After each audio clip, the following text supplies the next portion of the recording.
وبه نستعين على أمور الدنيا والدين. اللهم صل وسلم على سيدنا محمد الفاتح لما أغلق والخاتم لما سبق ناصر الحق بالحق والهادي إلى صراطك المستقيم وعلى آله حق قدره ومقداره العظيم. أما بعد. Baik, Alhamdulillah summa Alhamdulillah. InsyaAllah kita akan sambung kembali pembacaan kitab kita ni, Fiqh Manhaji, yang pagi tadi kita mulakan dengan bacaan Maulid Nabi sallallahu alaihi wasallam. Mudah-mudahan Allah SWT jadikan selawat dan salam kita ini sebagai sebab Allah Subhanahu wa taala terima segala hajat-hajat kita, insya-Allah. Insya-Allah buat Maulid ini tuan-tuan jadi sebab Allah terima kita punya hajat. Dr. Syekh Sa'id Ramadan Al-Buti, ulama besar Syariah, dia cerita, dia kata waktu ayah dia sakit, jadi anak-anak ni semua buat amalan niat sebagai syifa, penawar kepada ayah. Itu orang panggil bertawassul dengan amalan soleh. Bagus. Pasal tu kita kalau sedekah, kita niat, ya Allah, beri kesembuhan. Anak nak periksa, ayah buat kenduri kan. Biasanya apa tujuan buat kenduri? Beri makan. Ya Allah, dengan berkat aku beri makan, aku gembirakan hati orang ni, gembirakanlah hatiku dan anak aku dengan kejayaan. Atau orang panggil bertawassul dengan amalan soleh. Dalam Riyadhus Salihin ada cerita kisah yang orang terkurung dalam gua. Semuanya pakat bertawassul dengan amalan soleh. Orang ni buat ni, orang ni buat ni, akhirnya Allah selamatkan mereka daripada terkurung dalam gua. Kemudian kata ulama, jadi Syekh Buti ni waktu ayah Syekh Ramadan, maknanya ayah dia nama Syekh Ramadan. Jadi waktu Syekh Ramadan ni tengah sakit, anak-anak ni pakat buat amalan. Anak cucu, ada cucu dia puasa, lepas tu ada anak dia buat makan sedekah. Syekh Buti dia kata, aku buat apa? Aku baca maulid, baca selawat, baca maulid dengan niat syifa. Alhamdulillah, tak berapa lama ayah dia sihat. Ayah dia kumpul anak-anak dia. Ayah dia katanya, Alhamdulillah aku sihat dah. Tapi mu tahu tak apakah sebab besar menjadi sebab Allah Ta'ala beri aku sihat? Dia kata, sebab ni amalan abangmu yang baca maulid ni. Dia kata baca maulid ni syifa. Sebab tu baca maulid ni, Masya Allah, dia menjadi sebab besar lah penarikan rahmat Allah.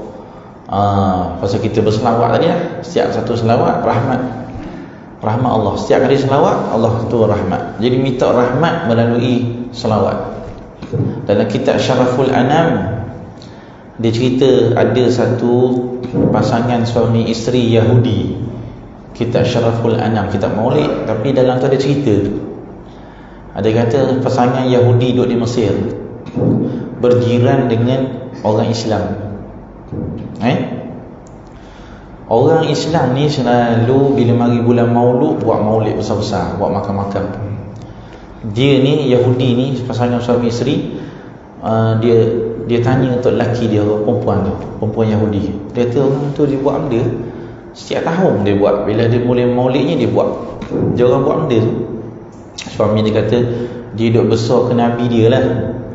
Dia duk agung ke Nabi dia yang bawa Islam. Dia duk besar. Oh gitu.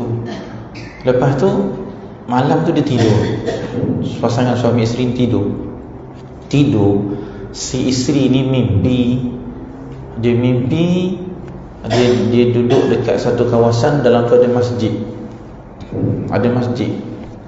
Tengok ramai orang, dia pun tanya, ini orang buat apa ni? Dia kata ada Nabi, ada Rasulullah dalam masjid. Lepas tu dia ni dalam mimpi tu, dia kata, boleh tak aku nak pergi jumpa dia, wanita Yahudi? Orang kata sila. Dia sampai dekat, dia kata labbaika ya Muhammad, selamat datang wahai Muhammad. Nabi Muhammad ni sambut dia, selamat datang. Lalu wanita Yahudi ni kata, layak ke mu nak jawab ni permintaan aku ni? Aku nak datang dekat denganmu, layak ke? Kenapa pula tak layak? Aku akan menyambut panggilan orang yang akan diberi hidayah oleh Allah. Nabi kata begitu. Masya Allah. Dia terus takluk dengan Nabi dalam mimpi tu. Lalu dia masuk Islam dalam mimpi di hadapan Nabi. Dalam mimpi ni memang sungguh asyhadu an la ilaha illallah wa asyhadu anna Muhammadar Rasulullah. Dia bangun tidur, terus dia niat nak buat maulid. Terus dia niat, aku nak buat maulid, aku dah Islam ni, aku nak siap-siap. Bangun tidur, tengok tok laki dia dah siap awal dah. Suami dia dah siap. Abang duk kemah-kemah apa ni? Nak buat maulid. Bila abang masuk Islam? Siapa Islam kan? Suami dia kata, yang Islamkan aku, orang yang Islam kamu. Jadi rupanya dua-dua pasangan suami isteri itu malam tu mimpi jumpa Rasulullah belaka, mengucap syahadat dengan Nabi dalam mimpi. Inilah kitab Syaraful Anam. Lepas tu dia cerita itu fadilat orang yang buat maulid dalam rumah, rahmat Allah tu turun pada seluruh pelosok. Bukan rumah yang buat maulid je, jiran-jiran. Imam Jauzi, Ibnu Jauzi kata, orang yang buat maulid dalam dalam satu tahun dia buat maulid, maka yang demikian insya-Allah akan menjadi sebab keamanan dalam tahun tersebut. Akan jadi sebab keamanan. Ini mujarrabat. Mujarrabat ni pengalaman-pengalaman kerohanian ulama. Bila dia buat maulid, dia nampak Allah Ta'ala beri kepada dia satu benda yang luar biasa. Dengan berkat dia semua ingat kepada Nabi SAW. Baik, kita nak baca sikit je yang ni sebab dia rukun yang kelima. Lepas tu kita terus nak pergi kepada wakalah, tuan-tuan. Wakalah maksudnya nanti muka surat mana ni? Muka surat ambil ni siapa? Muka surat 1679. Tapi kita nak baca satu lagi sebab rukun kelima kita tak baca lagi. 1661 rukun kelima. Boleh baca insya-Allah. Bismillah. Rukun kelima, lafaz ataupun syiar. Lafaz adalah penawaran, ijab yang diucapkan oleh penjamin dan persetujuan, qabul yang diucapkan oleh orang yang menerima jaminan. Walau bagaimanapun dalam kontrak jaminan, penawaran oleh penjamin sudah mencukupi. Ia tidak memerlukan kepada persetujuan pihak yang menerima jaminan. Perkara ini telah dibincangkan dalam tajuk pihak yang menerima jaminan. Okey. Yang kelima ni, rukun kelima sirah lah, lafaz. Nak jamin ni kena ada lafaz. Dah. Jadi lafaz itu ialah penawaran, ijab yang diucapkan oleh penjamin. Dia mari daripada pihak penjamin. Kita nak jamin orang, kita yang kena lafaz. Aku jamin kamu. Kita kena lafaz. Dan mesti ada persetujuan qabul yang diucapkan oleh orang yang menerima jaminan. Itu panggil ijab dan qabul. Tetapi dari segi wajib tak. Dia kata walau bagaimanapun dalam kontrak jaminan, penawaran oleh penjamin sudah cukup. Memang kita kan nak jamin orang ni kalau dia tolak pun tetap jadi hukum dia. Kan kita nak jamin seorang, orang tu ada hutang, saya jamin hutang dia, walau tuan badan tak setuju, tak ada masalah sebab bukan masalah dia. Kita jamin untuk kemaslahatan al-madmunullah. Siapa dia? Orang yang beri hutang. Sebab tu kita tak perlu pun persetujuan daripada orang yang sedang berhutang. Tak perlu pun. Kalau kita bersedia nak jadi penjamin, tak. Dia kata az-zaminur raghim, dalam hadis ada sebut kita bersedia untuk nak menjadi orang yang akan berada dalam kesusahan. Kita susah esok. Az-za'imu gharim, orang yang menjamin ni dia kena bersedia untuk tanggung rugi. Sebab tu tak perlu apa persetujuan, sebab yang akan rugi dia. Okey, lagi lafaz ini perlu memenuhi beberapa syarat. Yang pertama, lafaz yang digunakan mestilah menunjukkan penjamin telah memberi jaminan, sama ada dia diucapkan secara langsung atau tidak langsung. Lafaz secara langsung adalah seperti penjamin berkata, saya jamin hutang yang anda berikan kepada orang itu, atau saya akan tanggung hutang itu, atau saya jamin dia, atau saya jamin orang ini dengan jaminan tubuh, atau saya adalah penjamin yang akan membawa orang ini. Atau seumpamanya, itu semua lafaz soreh tu. Okey, lafaz secara tak langsung, hak tak soreh pula. Hak tu yang soreh. Ini lafaz kinayah pula, seperti secara langsung. Lafaz secara tidak langsung pula adalah seperti penjamin berkata, lepaskan orang ini, hutangnya pada anda akan saya lunaskan, atau ucapan yang seumpama. Ni dia tak sebut kalimah jamin pun, tapi orang ni orang panggil kinayah. Jangan mau tuntut dengan dia dah. Mau tak usah tuntut dah dengan dia. Hutang ni biar aku bayar. Dia tak sebut jamin pun, tapi tu orang panggil jaminan secara kinayah. Mana orang boleh refer ke dia. Tuan punya hutang boleh refer ke dia kalau dia sebut gitu. Ayo. Jika lafaz yang digunakan tidak menunjukkan penjamin telah memberi jaminan, jaminan tersebut tidak sah. Contohnya, penjamin berkata, saya akan tunaikan wang yang dihutang oleh orang ini, atau saya akan membawa orang ini, atau seumpamanya. Lafaz seperti ini tidak menunjukkan penjamin memberi jaminannya. Lafaz seperti ini hanyalah janji yang tidak mewajibkan ditunaikan. Apa? Jika lafaz digunakan tidak menunjukkan penjamin telah memberi jaminan, jaminan tersebut tak sah. Contohnya, saya akan ada. Dia kalau nak jamin ni, dia panggil, kalau bahasa Arab dia kena guna fi'il madhi. Fi'il madhi ni benda yang lepas dah, past tense. Semua gitu, macam jual beli. Jual beli tak? Bi', aku beli. Dia tak boleh saya akan beli, mana boleh. Kalau saya akan beli, mana tak beli lagi. Saya akan jamin hutang dia. Tak boleh saya akan jamin. Saya jamin, dia nak lafaz gitu. Saya bayar, bukan saya akan bayar. Beza. Dia nak guna lafaz madhi, tak nak guna lafaz fi'il mudhari'. Tak boleh, mesti guna lafaz saya. Lepas tu dia kata menunjukkan lafaz yang telah. Maknanya saya jual, saya beli, saya jamin dia. Lepas tu dia kata saya akan tunaikan wang yang dia hutang. Ni tak jadi. Saya akan membawa orang ini. Lepas tu lafaz tolak, lafaz cerai mesti guna lafaz madhi, lafaz yang dah berlaku. Saya cerai, tapi tak jadi kalau saya akan cerai. Jadi tak ada. Saya akan cerai, jatuh tak? Itu boleh jadi macam ta'liq kan. Kalau dia ta'liq kan, kalau tak ada ta'liq tak jadi kan. Kalau ada ta'liq, kalau awak keluar rumah, saya akan cerai. Keluar, jatuh. Mesti dia guna lafaz madhi dia bagi dalam akad. Lepas tu saya akan bayar, tak jadi.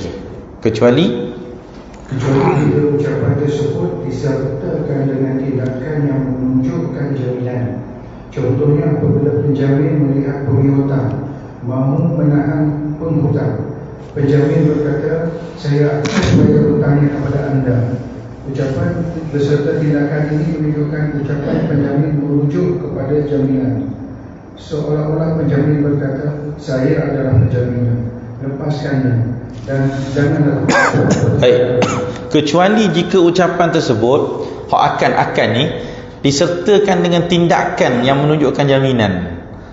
Dia sebut akan, tapi ada disusuli dengan tindakan. Contohnya dia kata, apabila penjamin melihat pemilik hutang mahu menahan penghutang, Penjamin kata, saya akan bayar hutangnya kepada anda. Ucapan berserta tindakan ini menunjukkan ucapan. Maknanya kalau dia terus buat, saya akan bayar, lepas dia saya akan bayar, terus bayar, ya tu jaminan tu. Tak? Terus disusuli dengan tindakan. Hak tu lafaz akan tadi tidak jadi masalah kalau disusuli dengan terus tindakan. Ayo. Selain lafaz yang diucap, tulisan atau isyarat yang difahami boleh digunakan oleh orang bisu. Nah, boleh selain daripada ucap yang berdiri pada maqam kedudukan ucapan adalah penulisan. Sebab tu cerai tidak menerusi lafaz tapi menerusi mesej. Jatuh tak? Jatuh. Kalau betul lah, memang betul dia tulis apa semua, jatuh. Sebab apa? Penulisan duduk pada kedudukan lafaz. Baik. Kemudian yang kedua, okey. Jaminan yang diberikan mestilah bersifat mutlak at-tanjiz, iaitu tidak tertakluk kepada mana-mana syarat. Tidak kira sama ada jaminan tersebut memberikan harta maupun diri. Menurut pendapat yang paling sahih, jika penjamin berkata, jika Zaid datang, saya akan menjamin hutang yang anda berikan kepada orang ini, maka jaminan itu tidak sah. Begitu juga dengan penjamin berkata, jika anda melakukan seperti yang dinyatakan ini, saya akan berikan jaminan kepada anda yang saya akan membawa orang ini. Jaminan seperti ini juga tidak sah, kerana jaminan merupakan kontrak dan kontrak tidak boleh tertakluk kepada sesuatu. Nah, dia mesti tanjiz. Tanjiz tak boleh tergantung lah, tak boleh digantungkan dengan sesuatu. Dia kena terus, saya jamin dia, tak ada bertakluk dengan mana-mana syarat. Jika Zaid datang, saya akan jamin, tak sah. Jika anda lakukan yang seperti ini, saya akan berikan jaminan. Tak boleh. Dia mesti tanjiz. Tanjiz ni maksudnya lurus, telus. Tak ada bertakluk dengan sebarang syarat. Yang ketiga, jaminan harta tidak boleh dihadkan untuk suatu tempoh tertentu. Para ulama sependapat mengatakan perkara ini, jika kerana tujuan jaminan ialah untuk melunaskan hutang, ini bermakna menetapkan tempoh tertentu bagi jaminan adalah tidak sah. Demikian juga bagi jaminan diri, iaitu tidak boleh dihadkan untuk suatu tempoh tertentu. Menurut pendapat yang paling sahih, ini adalah tujuan jaminan tersebut ialah untuk menghadapkan tertuduh. Jika jaminan yang diberikan hanya menyatakan bahawa pihak yang dijamin akan dihadapkan kepada satu tarikh tertentu, jaminan ini sah. Contohnya, penjamin berkata, saya memberi jaminan akan menghadapkan tertuduh, tetapi saya akan hanya lakukan sebulan dari sekarang. Ini adalah sah kerana jaminan itu mewajibkan diri melakukan sesuatu perkara, dan ini sama seperti upah untuk kerja. Ia boleh dilakukan serta-merta atau ditangguhkan. Okey, jaminan harta tidak boleh dihadkan untuk suatu tempoh. Jadi para ulama sependapat menyatakan perkara ini. Ini kerana tujuan jaminan ialah untuk melunaskan hutang. Ini bermakna menetapkan tempoh tertentu bagi jaminan adalah tidak sah. Demikian juga bagi jaminan diri tidak boleh dihadkan untuk suatu tempoh tertentu.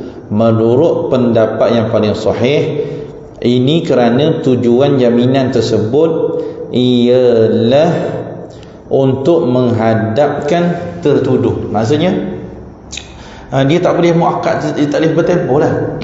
Saya jamin dia dalam tempoh sebulan. Mestilah kalau saya jamin dia, sehingga dia selesaikanlah hutang dia. Tak boleh saya jamin dia untuk tempoh sebulan saja, ataupun saya jamin dia, saya akan bawa dia pergi ke mahkamah. Sebab dia jamin, dia bagi jamin diri saya jamin dia, tak apa, dia duduk rumah, awak tak boleh tangkap dia, nanti bercara kat mahkamah, nanti saya jamin saya akan saya jamin hadirkan dia ke mahkamah. tapi dalam tempoh sebulan je. Tak boleh. Tak boleh. Sebab apa? Jamin ni, kalau nak jaminlah. Orang boleh tuntut daripada kita pada bila-bila masa kalau kita jadi penjamin. Jadi jaminan dia tak boleh dihadkan dalam tempoh tertentu. Jika jaminan yang diberikan hanya menyatakan bahawa pihak yang dijamin, okey, untuk permulaan tak apa. Ini tempoh permulaan. Contoh gini, saya jamin bermula sebulan daripada sekarang, maknanya lepas sebulan baru start. Tu boleh. Dia tak boleh jamin tu hingga sebulan, tak boleh. Macam kalau dia kata contoh, saya memberi jaminan akan mengadapkan tertuduh, tapi saya hanya akan lakukan sebulan daripada sekarang. Lepas sebulan saya akan bawa dia. Boleh. Lepas sebulan saya akan bawa. Tapi bila start bawa, tak ada tempoh sampai bila-bila. Sampai bila-bila. Dia tak boleh nak hadkan tempoh jaminan. Tapi permulaan bila akan dibawa, itu tak apa. Lepas bulan saya akan bawa. Kok mana pun bawa lah, mudah ceritanya. Tapi kalau dia beri tempoh, saya jamin akan bawa dia dalam tempoh dalam sehingga sebulan. Seolah-olahnya kalau dia tak bawa lepas bulan, terlepas dia, itu tak kuatlah jaminan tu, tak sah lah. Baik. Okey lagi. Demikian juga penjamin dibenarkan menjamin hutang yang telah tamat tempoh untuk dibayar selepas sesuatu tempoh tertentu. Ini kerana penjamin berhak secara sukarela. Mungkin dia tidak mampu membayarnya serta-merta, sedangkan urusan itu memerlukan seorang penjamin. Oleh itu jaminan akan diberikan seperti yang telah dipersetujui. Tempoh ini hanya diberikan kepada penjamin sahaja. Maknanya pihak yang menerima jaminan tidak berhak menuntut penjamin melunaskan hutang tersebut sebelum tempoh tamat. Namun pihak yang dijamin tidak berhak memperolehi tempoh ini. Dengan ini pemihutang masih berhak menuntut supaya penghutang membayar hutangnya sebelum tempoh tamat. Okey, tak apa, habis itu tuan-tuan, habis. InsyaAllah kita buka wakalah. Yang ni tuan-tuan baca sendiri, jangan tak baca sendiri. Banyak ni, tapi yang ni saya ingat tak ada masalah sangatlah.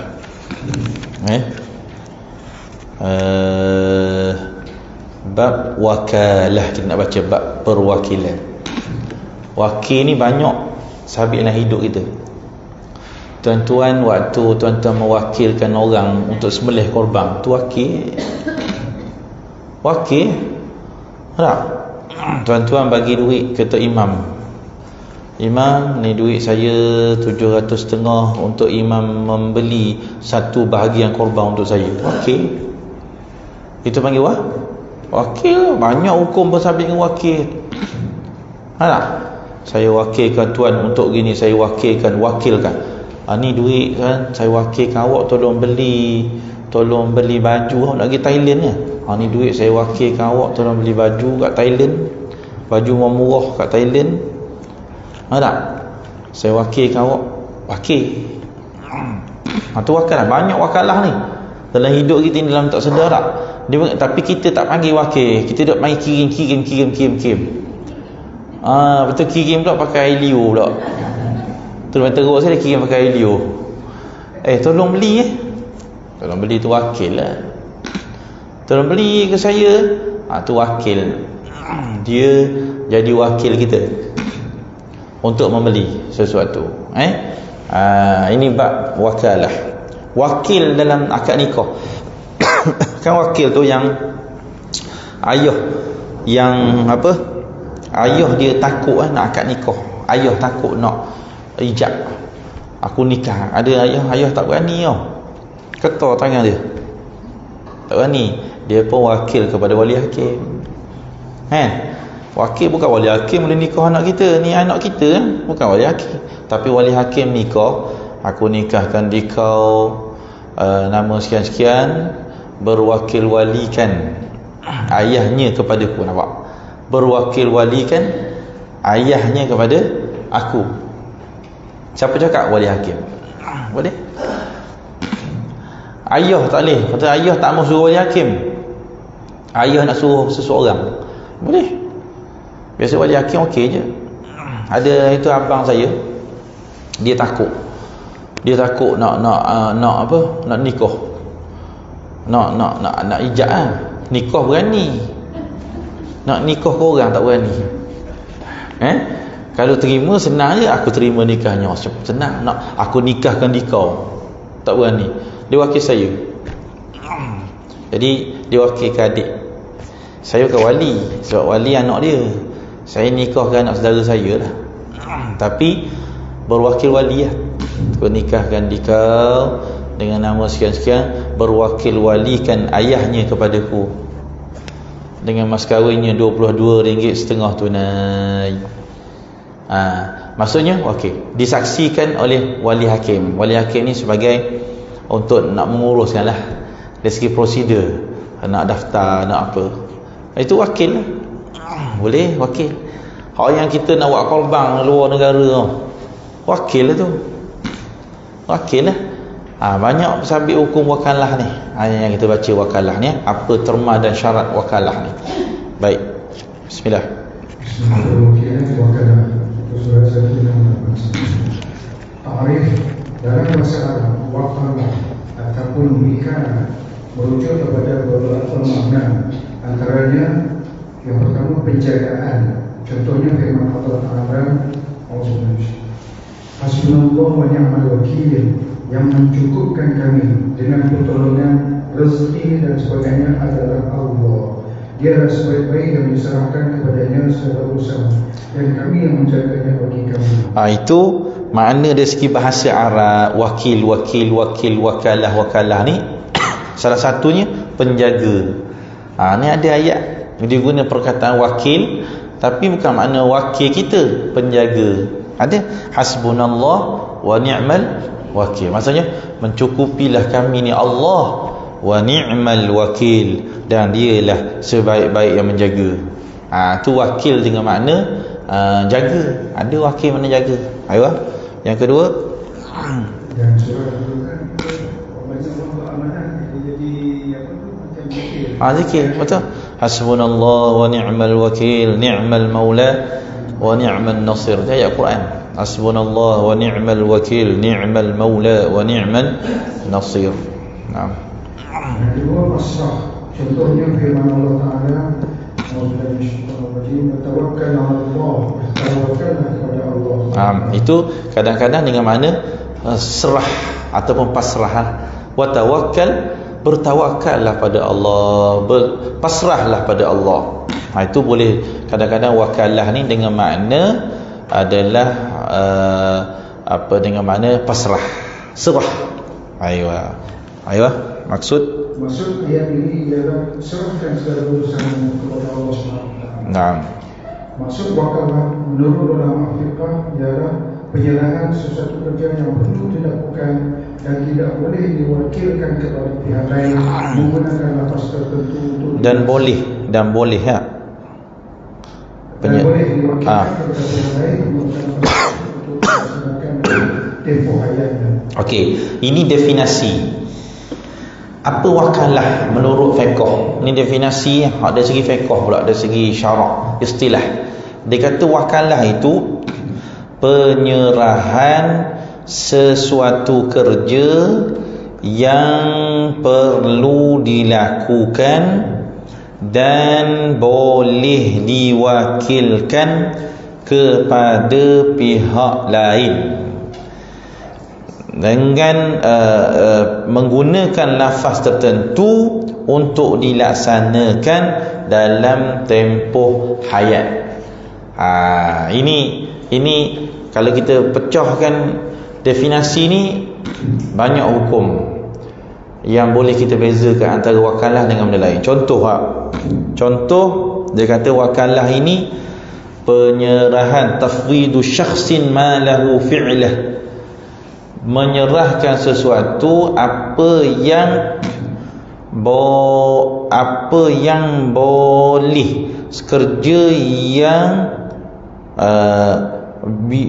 dikali ikut sebenarnya tafwidu syakhsin ma lahu fi'lu, menyerahkan sesuatu kepada seseorang, ma lahu apa yang baginya, fi'lu apa yang perlu, bukan perlu patutnya, apa yang boleh dilakukan.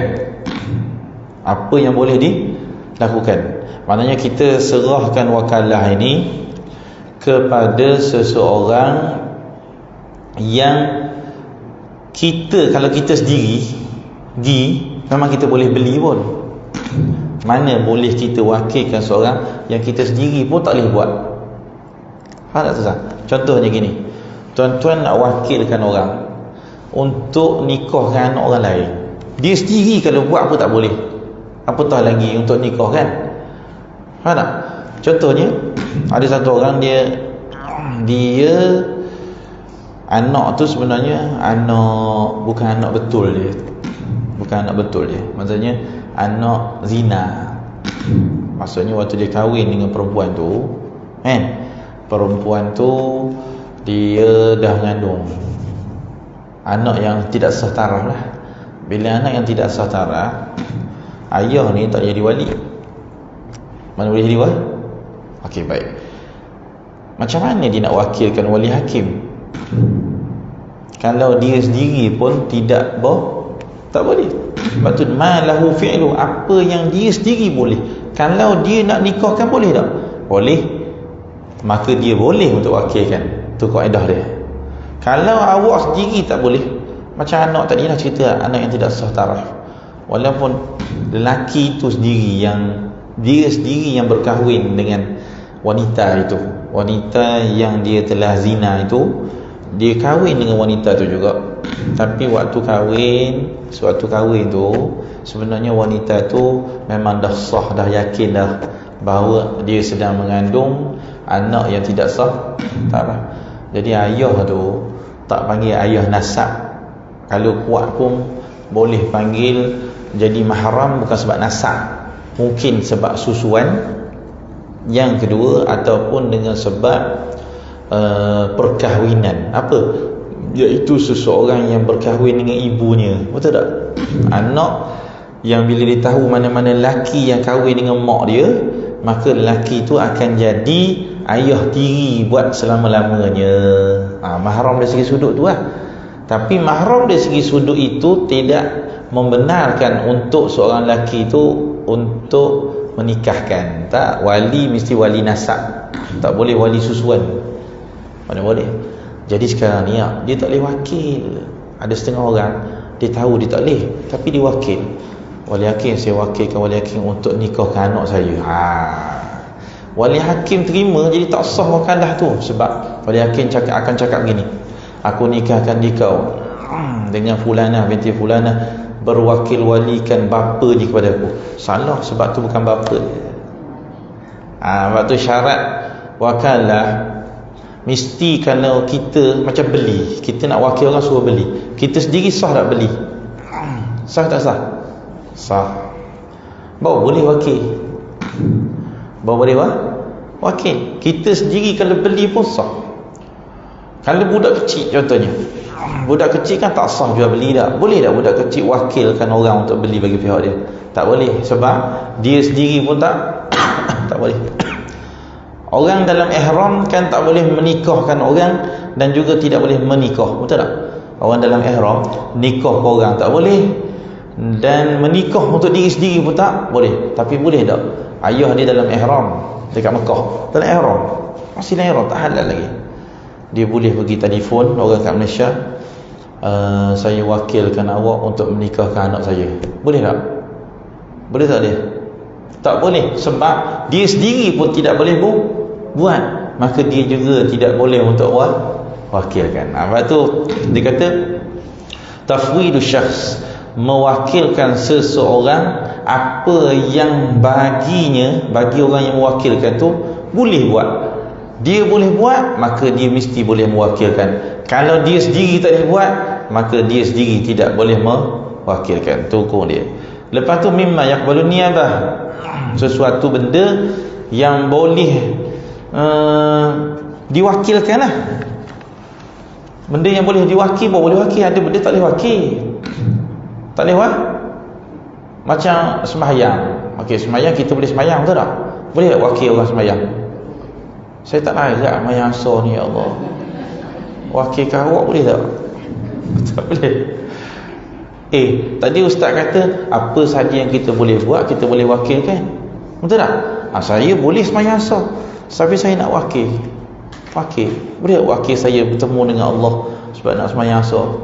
Tak boleh, sebab benda tu bukan benda yang boleh diwakilkan. Ada benda yang mimma yaqbalun niyabah, tak boleh ganti. Boleh. Haji ni benda yang boleh. Mimma yaqbalun niyabah. Orang memang ada hukum, ada nas. Orang bila dia ada duit tapi dia tidak ada kemampuan, kekuatan. Duit banyak tapi dia tak mampu gerak. Kan syarat haji kan mesti boleh naik kenderaan, boleh. Bukan duit saja, tapi boleh. Seorang tu dia wajib haji ni kadang-kadang wajib dengan diri sendiri, yang kedua wajib dengan orang lain. Tapi dia kena wakil. Saya wakilkan awak untuk membuat haji bagi pihak saya. Sebab haji memang yaqbalun niyabah, pasal ada nas.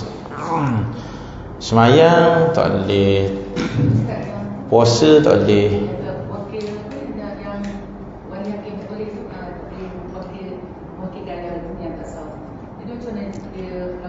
Wali hakim nikahkan, tetapi bukan dengan berwakil wali. Dia nikah direct pakai wali raja. Man laysa lahu wali fasultan waliyuh.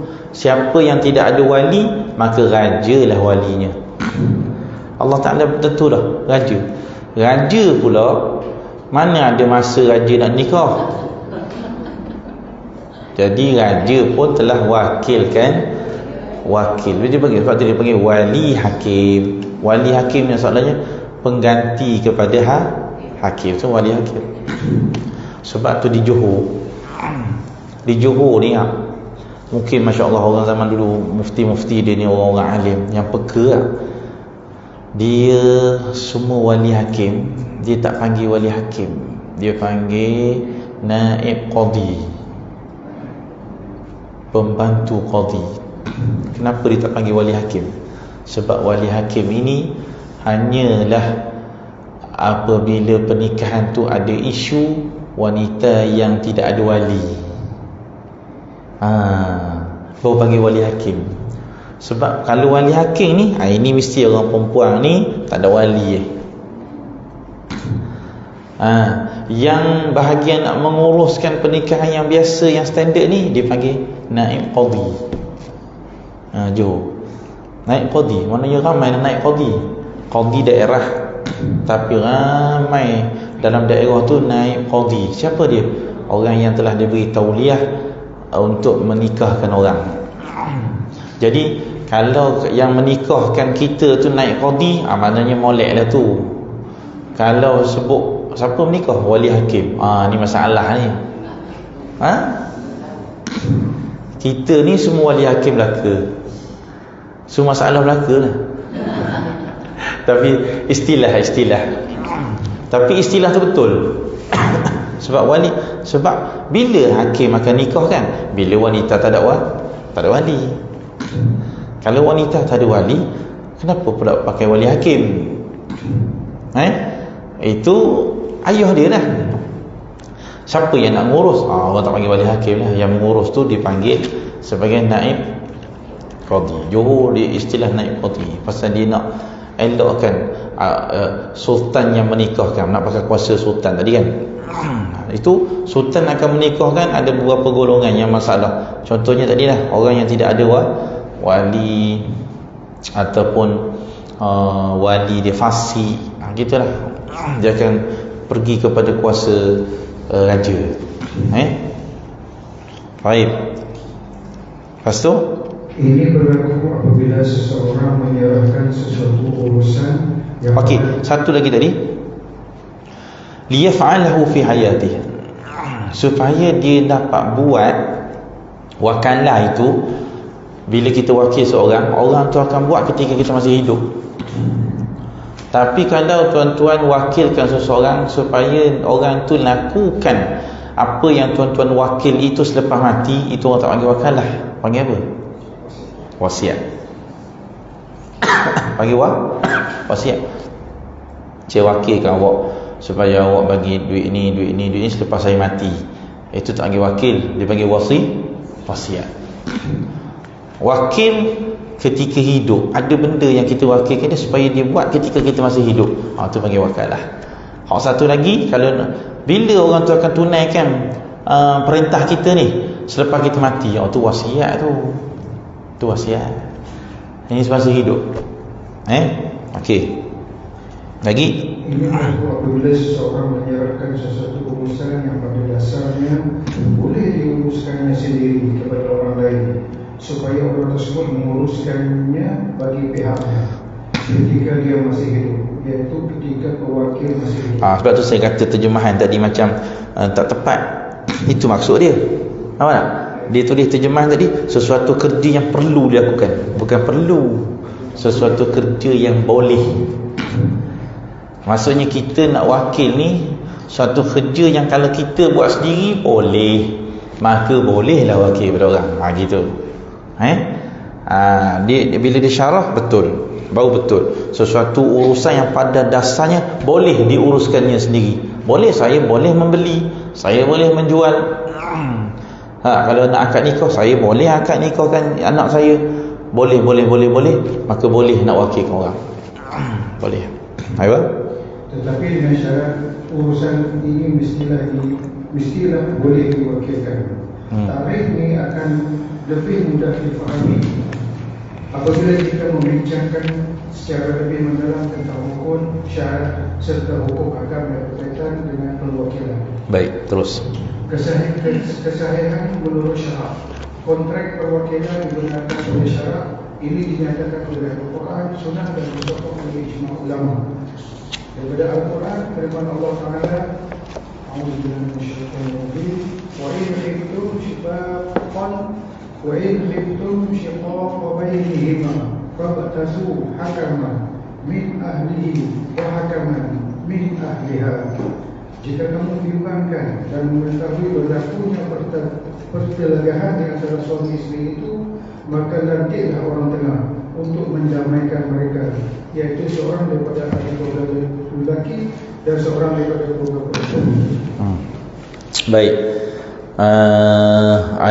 Yang pertama, maksudnya ini antara dalil-dalil kesahihan kontrak wakalah ni.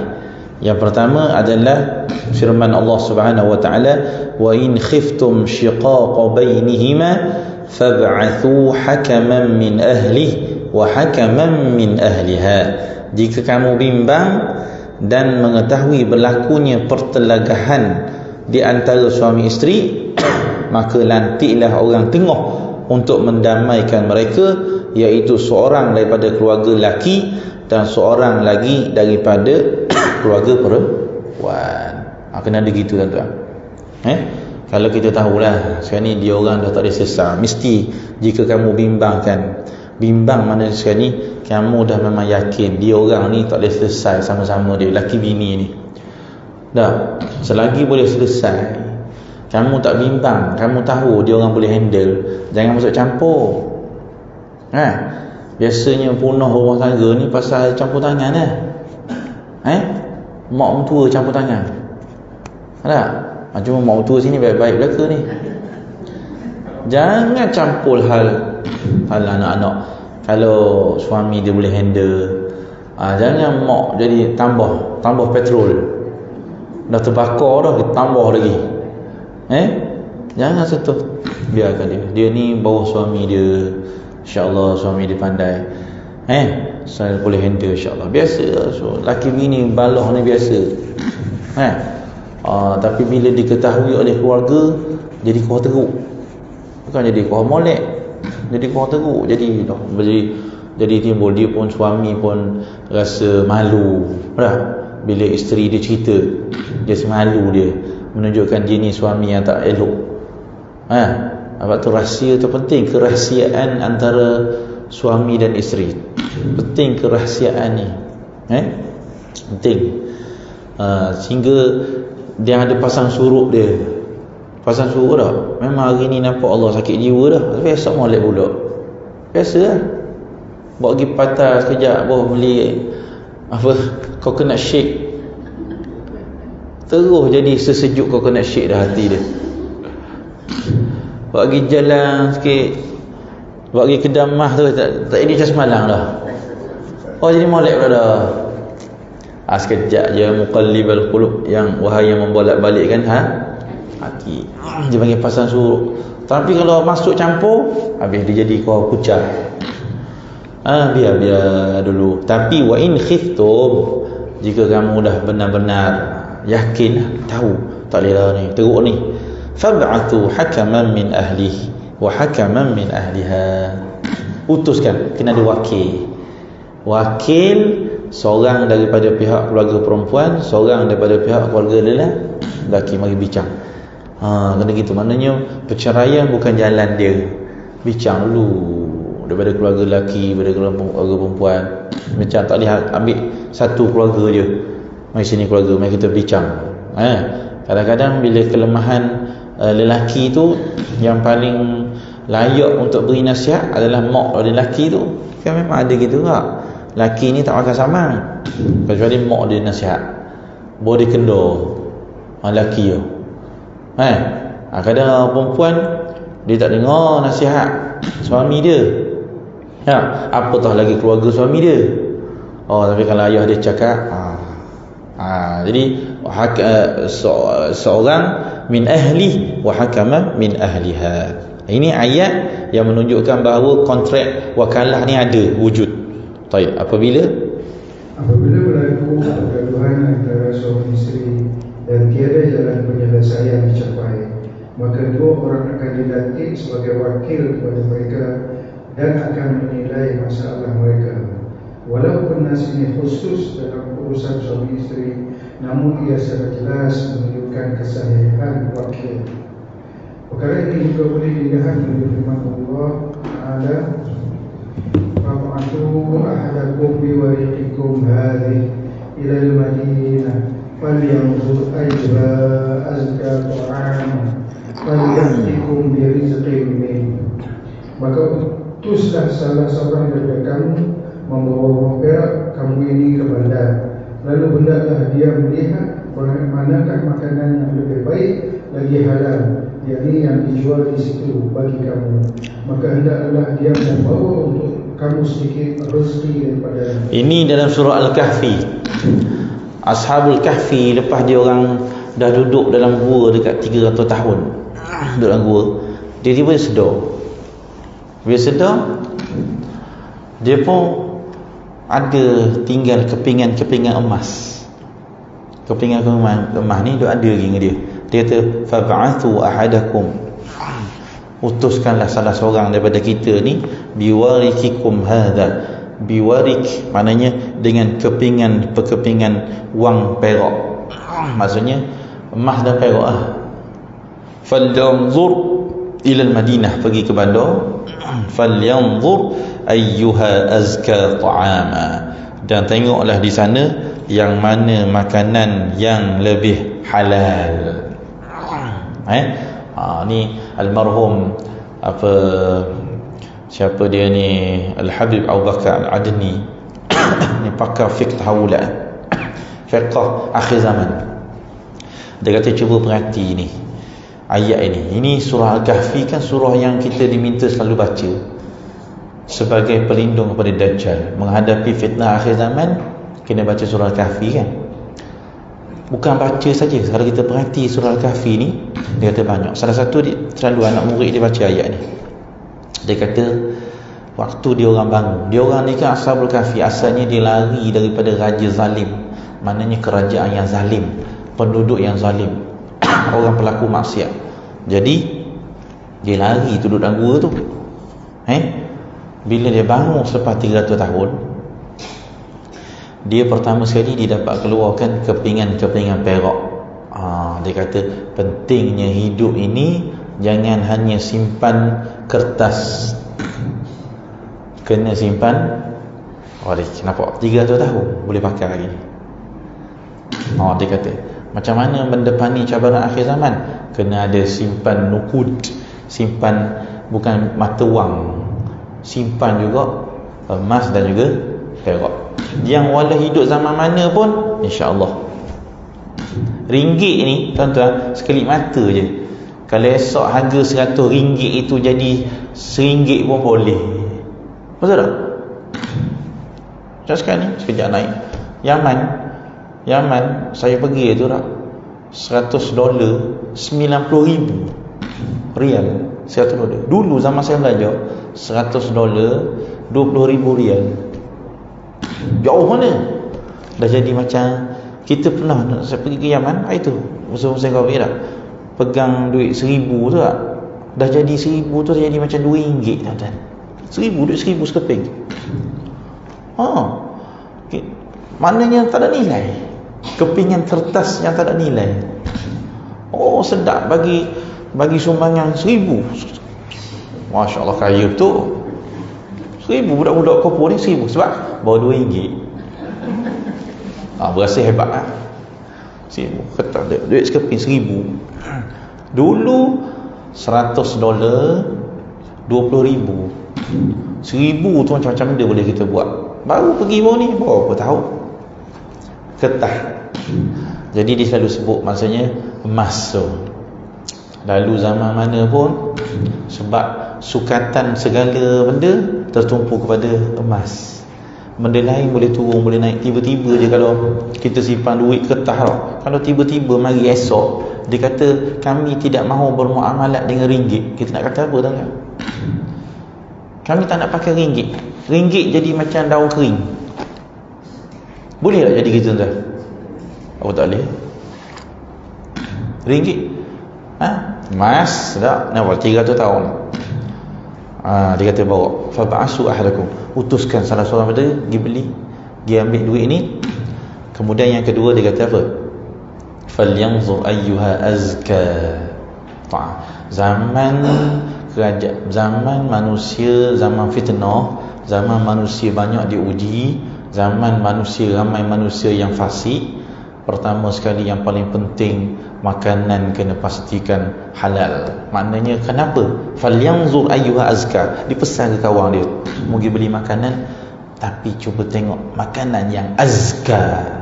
Tak cukup halal sekarang ni. Azka, suci, halalan tayyibah. Ini menunjukkan apa? Menunjukkan bahawa akhir zaman ni tuan-tuan, banyak dirosakkan dengan makanan yang kotor. Sebab tu dia kata kita suruh baca surah Kahfi, bukan baca saja. Ini ada penghayatan dalam surah Kahfi.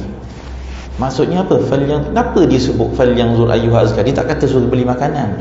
Sebab masa tu rajanya raja zalim, kerajaannya kerajaan zalim, manusianya manusia yang zalim.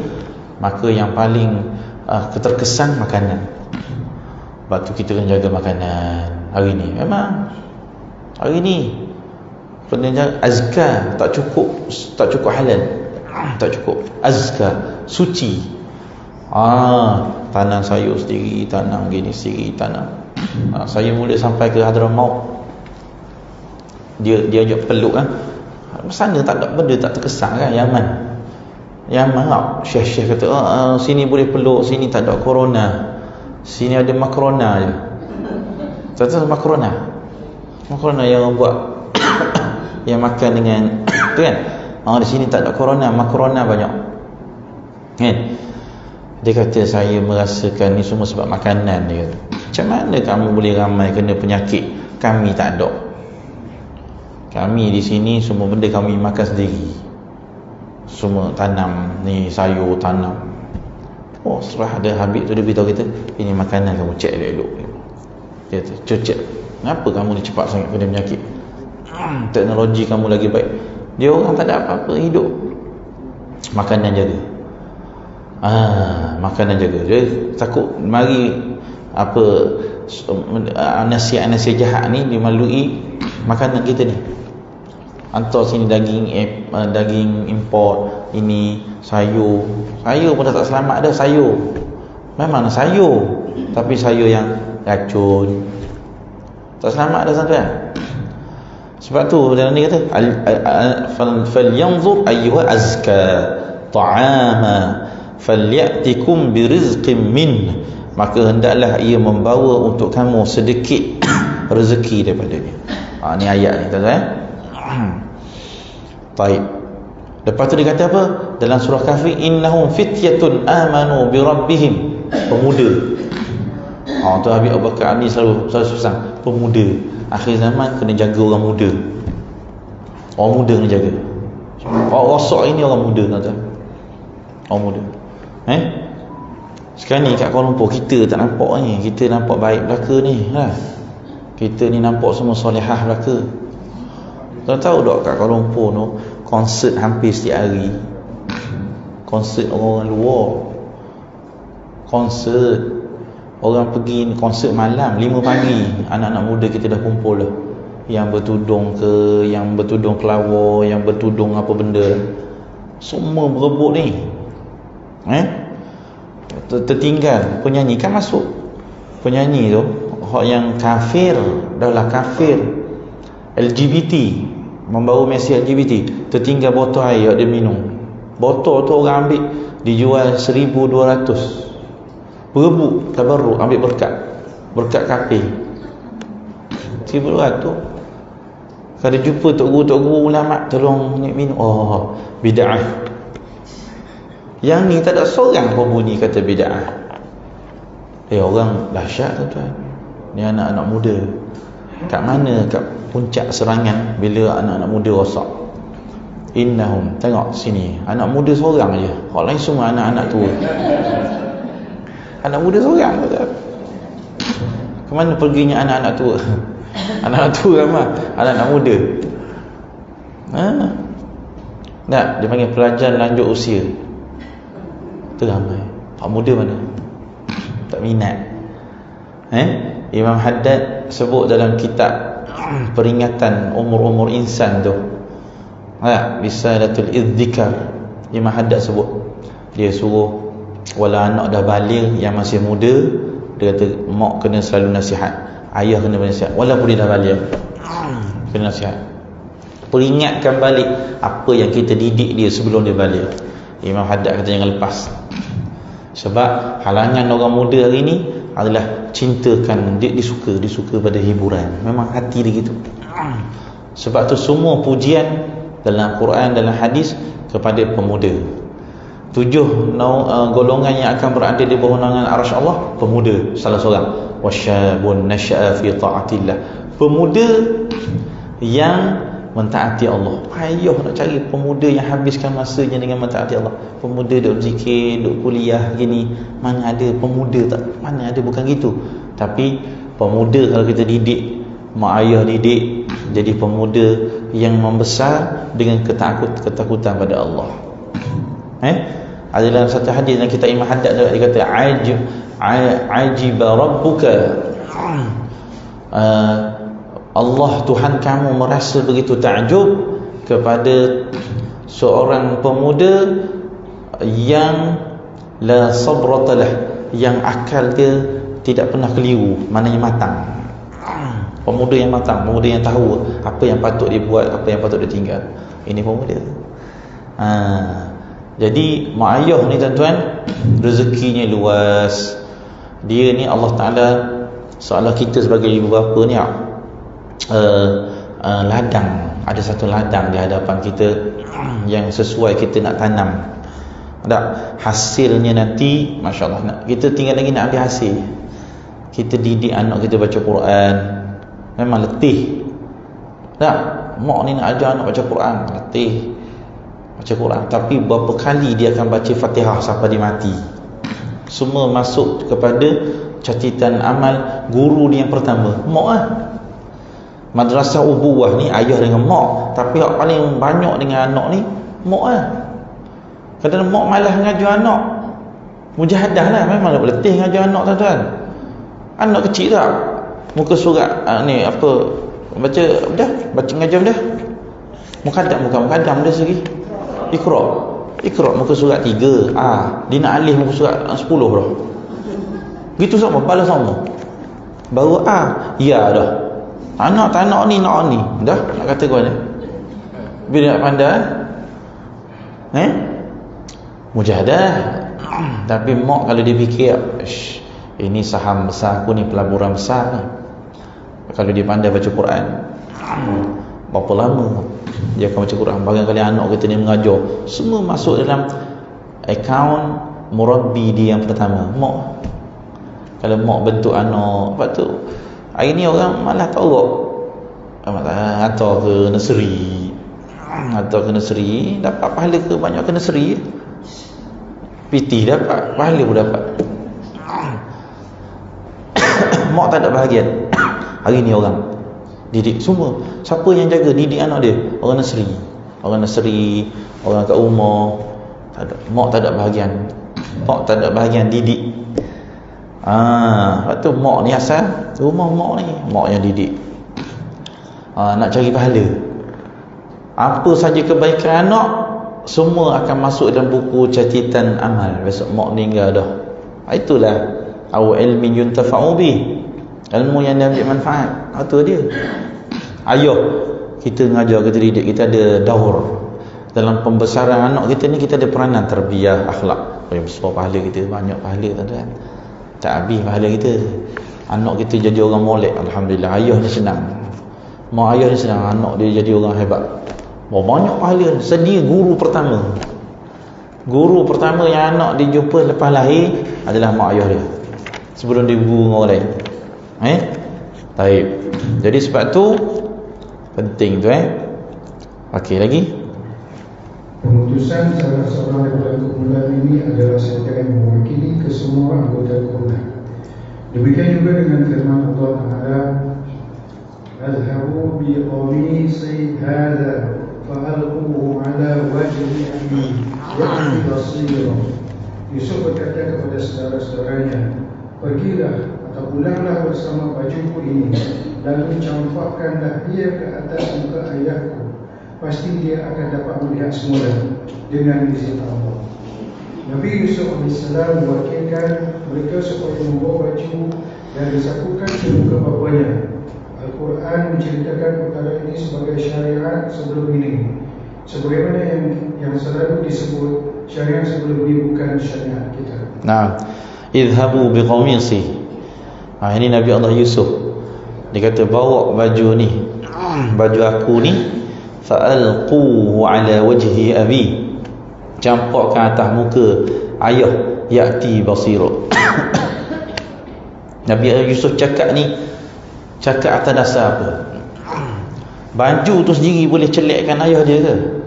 Tak. Sudah pasti kita tahu Nabi Allah Yusuf ini orang yang begitu yakin, yang mencelekkan Allah.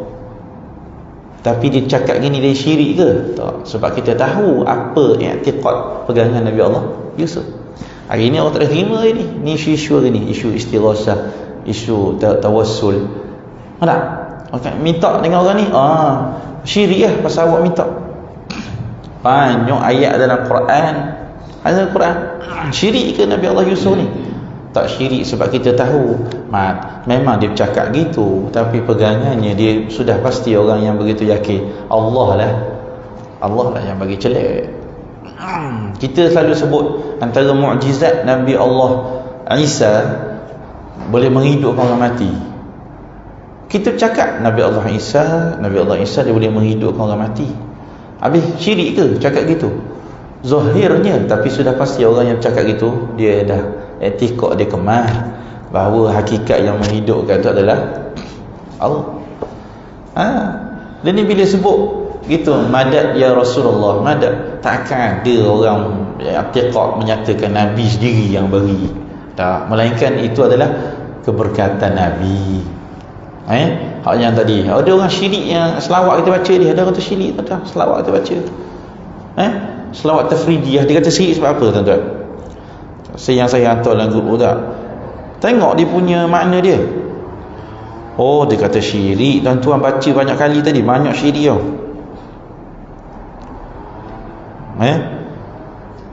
Dia kata apa? Allahumma salli salatan kamilatan wa sallim salaman taman ala sayyidina Muhammad alladhi tanhallu bihil 'uqad, terungkailah simpulan dengannya. Dengan Nabi terungkai simpulan. Wa tanfaruju bihil qura, segala musibah akan disingkapkan dengannya. Dengan Nabi segala musibah akan tersingkap. Wa taqdi bihil hawaij, dengan Nabi akan tertunai segala hajat. Segala keinginan akan didapati, dicapai dengan Nabi. Wa husnul khawatim, segala penyudah hidup kita akan dapat dengan Nabi. Tuan-tuan baca ni, tuan-tuan kata Nabi boleh beri belaka ke? Tuan-tuan i'tiqad gitu. Kalau i'tiqad itu kafir. Tapi kita i'tiqad apa? Dengan keberkatan Nabi. Siapa yang tunaikan hajat? Allah. Ada ni, super ayat ni. Izhabu biqamisi hadza, bawa baju ni, fa'alquhu ala wajhi abi, campak ke muka dia, yati basirah. Macam Tuhan. Cara kita tak ngaji gitu lah. Macam Tuhan Nabi Allah Yusuf ni. Tak. Sebab apa? Orang tahu dah. Ada orang bercakap bahasa hakikat, ada orang cakap bahasa majaz. Bawa-bawa ni tu kafir ni tak, mana boleh baca selawat tafridiyah dia kata mentuhankan Nabi Muhammad. Ini betul kan dia. Memang kita baca gitu. Berkat Nabi, mudah-mudahan hajat kita ditunaikan. Jangan ceritalah bab siapa yang tunaikan. Sebab itu semua dah dalam ni dah. I'tiqad dah, la ilaha illallah dah, tiada Tuhan yang disembah melainkan Allah. Dah clear dah situ. Yang ada sifat ketuhanan Allah je. Tawassul. Banyaklah ayat. Baik. Nabi Allah Yusuf mewakilkan mereka supaya membawa baju dan disapukan ke muka bapanya. Al-Quran menceritakan perkara ini sebagai syariat sebelum ini, sebagaimana yang selalu kita sebut, syariat sebelum ini bukan syariat kita. Mana nak khabar? Itu adalah wakalah. Wakalah. Baik, daripada sunnah pula. Habis sikit lagi. Sunnah.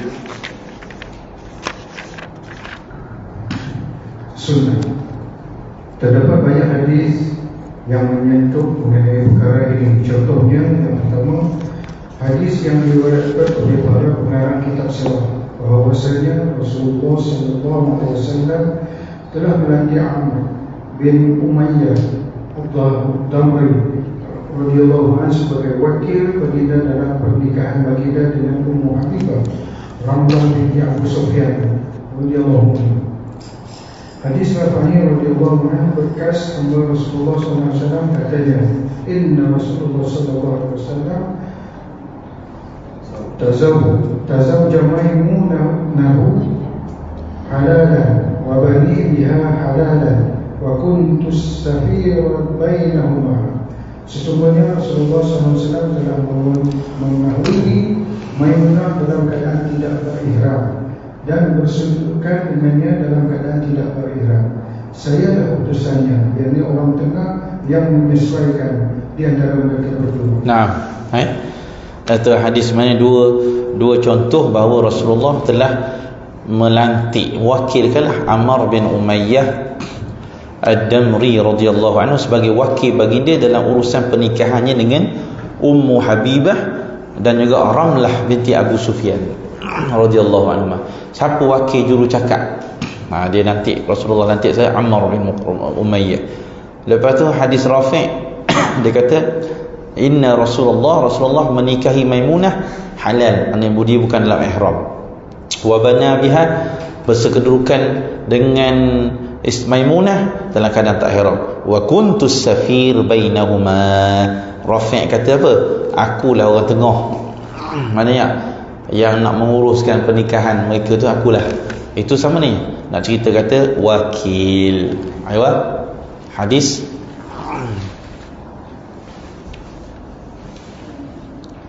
ada riwayat Urwah. Hadis riwayat Urwah Al-Baraki katanya dengan maksud Rasulullah SAW telah menyerahkan kepada saya 1 dinar untuk membeli seekor kambing untuk baginda. Saya pun membeli untuk baginda 2 ekor kambing. Lalu saya jual seekor dengan harga 1 dinar dan saya bawakan kambing yang seekor lagi bersama 1 dinar lagi kepada Nabi SAW. Urwah pun menceritakan kepada baginda sallallahu alaihi wasallam apa yang telah dilakukannya. Baginda pun bersabda kepadanya, semoga Allah memberkati urusan jual beli yang kau lakukan itu. Nampak? Ini hadis Nabi SAW wakilkan orang suruh beli. Nabi beri kepada aku, kata Urwah, 1 dinar je supaya aku beli seekor kambing. 1 dinar seekor kambing. Aku beli 1 dinar 2 ekor kambing. Power tak power dia duduk macam mana dia duduk putar. Dia duduk cerita mungkin Rasulullah punya. Dia boleh cakap-cakap dengan orang tu. Akhirnya orang tu jual 2 ekor kambing dengan 1 dinar. Lagi untung lah. Nabi suruh beli 1 dinar seekor kambing. Dia boleh hijah 1 dinar 2 ekor kambing. Kemudian fabi'tu ihdahuma, dah dapat 2 ekor kambing. Dapat 2 ekor kambing dengan 1 dinar. Dia kata Nabi nak seekor je. Dia jual pula seekor lagi, dapat 1 dinar. Memang harga kambing seekor 1 dinar. Jadi sekarang ni dia dapat seekor kambing dan dapat 1 dinar hasil jual. Maka wajitu bisyah wad dinar, aku pun datang pada Rasulullah bawa seekor kambing dan bawa 1 dinar. Oh, Rasulullah bagi 1 dinar, boleh kambing free seekor, macam gitu lah. Fa dzakara lahu ma kana min amrih, dia pun cerita pada Nabi. Maka Nabi kata barakallahu laka, mudah-mudahan Allah memberkati kamu pada jual beli kamu ni. Maknanya Nabi kata hebatlah berkat ni, kamu ni kalau jual beli berkat. Di sini ulama kata wakil kalau dia buat sesuatu yang menguntungkan kepada orang yang mewakilkan dia, tak ada masalah. Kita tak boleh nak ambil kesempatan. Tapi kalau ada benda yang lebih menguntungkan, contohnya orang lelaki ni ambil duit ni RM50 ni, beli baju selai, dia buat balik sampai 3 lah. Suka tak suka? Alhamdulillah, bukan suka lagi. 3 lah bagi RM50. Sepatutnya dapat sepasang lah, buat balik sampai 3 pasang. Oh, saya ejah dengan orang tu, boleh. Yang tak bolehnya RM50 buat balik setengah lah. Tak boleh, mesti buat balik selah. Lebih tak apa ni nak. Nabi bagi 1 dinar untuk seekor kambing. Dia boleh dapat seekor kambing dan 1 dinar, boleh hijah. Naam. Jadi ini nak cerita nak cerita keharusan wakalah. Okey, hikmah pencahayaan yang terakhir. Hikmah Allah Ta'ala menciptakan manusia dengan berkat dan kebolehan yang berbeza-beza. Allah juga memberikan mereka rezeki yang melimpah ruah. Maka Allah memudahkan jalan untuk mereka memperoleh hasil pendapatan dan sumber rezeki. Ada di kalangan manusia yang mempunyai kemampuan dan kebolehan untuk menjalankan semua urusannya sendiri, walau bagaimanapun. Oleh kerana terlalu banyak tugas dan kerja yang perlu dilaksanakan, ada kalanya dia memerlukan bantuan orang lain. Ada juga di kalangan manusia yang tidak mempunyai kemampuan dan kebolehan untuk melakukan segala urusannya sendiri, walaupun dia perlu melakukannya. Tidak kurang juga yang mempunyai kemampuan dan kebolehan tapi kurang pengalaman dalam tugas atau bidang tertentu. Lagi? Mungkin juga ada manusia yang berada di pihak yang benar tetapi tidak mahir berhujah. Ini menyebabkan dia tidak dapat membuktikan kebenaran dan mempertahankan diri. Sebaliknya pihak lawan mungkin mempunyai kemahiran berhujah dan mampu menjadikan perkara yang salah kelihatan betul.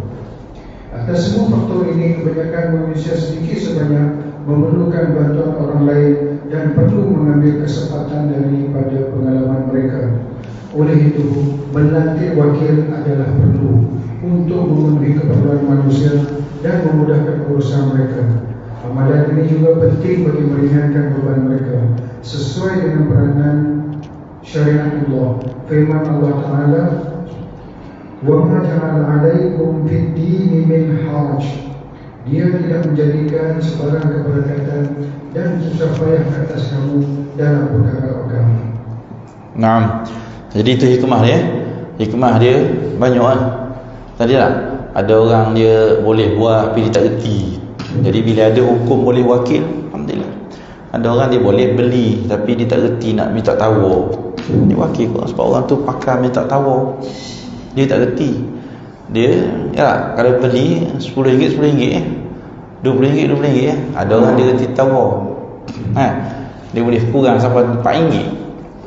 Harga RM10. Kalau kita tak ada, dia seni dia tu. Dia kata bakat. Memang ada orang bakat buat tawar. Kita kalau ada member pandai tawar, kalau nak pergi beli kena bawa dia, pasal dia pandai. Kena bawa dia. Oh pandai dia. Memang penjual serik kau tengok muka dia. Ada orang sampai gitu lah. Serik tak mau jual orang ni. Sebab nak jual mahal jadi murah juga. Bakat. Jadi sebab tu Islam benarkan. Baik. Hukum hakam berkaitan seperti yang dinyatakan dari wakalah, perwakilan dibenarkan oleh syarak. Ia pada dasarnya adalah harus. Wakalah juga boleh menjadi sunat jika ia bertujuan membantu orang lain. Ia juga boleh menjadi makruh jika dilakukan untuk tujuan membantu perkara yang makruh. Begitu juga ia menjadi haram jika dilakukan untuk tujuan yang haram. Sebaliknya ia jadi wajib jika perkara yang diwakilkan tu boleh mengelakkan kemudaratan terhadap pewakil. Contohnya, pewakil mewakilkan seseorang untuk membeli makanan dalam keadaan darurat kerana dia tak mampu membelinya. Jadi mudah cerita, hukum wakalah ni tengok apa yang kita wakilkan. Ada urusan kita tu yang sunat, jadi wakalah jadi sunat, tolong orang. Tak, tolong orang je. Orang tu boleh beli sendiri tapi nak bantu dia, nak mudahkan. Kita wakil ni jadi sunat. Ada benda wajib yang dia memang tak boleh, dia perlu pada benda tu dan dia tak mampu nak buat, dia wakil kita. Ketika ni wajib dalam bab beli makanan, dia tak mampu, dia nak kena makan, tak ada makanan dah. Ketika tu hukumnya adalah wajib. Wallahu ta'ala a'lamu bis-shawab. Habis di situ kita masuk pada rukun perwakilan. Bismillahirrahmanirrahim. Allahumma faqihna fid din, Allahumma faqihna fid din. Allahumma zidna ilma warzuqna fahma, Allahumma zidna ilma warzuqna fahma, Allahumma zidna ilma warzuqna fahma, Allahumma iftah alaina futuhal arifin, Allahumma arzuqna fahman nabiyyin rabbana atina fid dunya hasanah wa fil akhirati hasanah wa qina azaban nar.